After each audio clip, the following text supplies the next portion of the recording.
বাংলাদেশের জন্য এক ঐতিহাসিক মুহূর্ত ঘনিয়ে আসছে।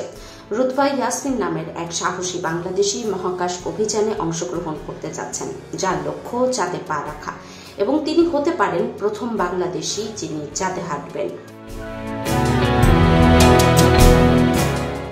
ফিনল্যান্ড ভিত্তিক মহাকাশ গবেষণা ও প্রশিক্ষণ সংস্থা স্পেস নেশনের মাধ্যমে প্রশিক্ষণ নিচ্ছেন রুতবা।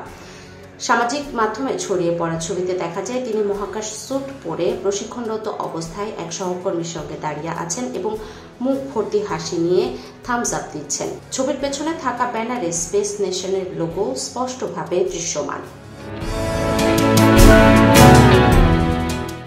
এই উদ্যোগ শুধু রুতবার জন্য নয়, পুরো বাংলাদেশের জন্য গর্বের বিষয়। বৈশ্বিক মহাকাশ অভিযানে এখন বাংলাদেশের নাম যুক্ত হচ্ছে আরও বড় আকারে।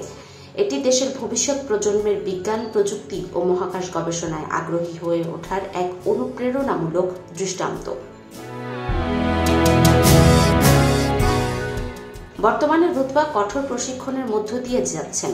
চূড়ান্তভাবে অভিযানে তার অংশগ্রহণ নির্ভর করছে স্বাস্থ্য পরীক্ষা সহ বিভিন্ন ধাপের সফল উত্তরণ ও আন্তর্জাতিক অনুমোদনের উপর। তবে তার আত্মবিশ্বাস, যোগ্যতা ও মানসিক দৃঢ়তা ইতিমধ্যেই নজর কেড়েছে অনেকের। বিশ্বের অন্যান্য দেশের মতো বাংলাদেশও এখন মহাকাশ নিয়ে স্বপ্ন দেখছে, এবং রুতবা ইয়াসমিন সেই স্বপ্নকে বাস্তবে রূপ দেওয়ার পথে এগিয়ে যাচ্ছেন।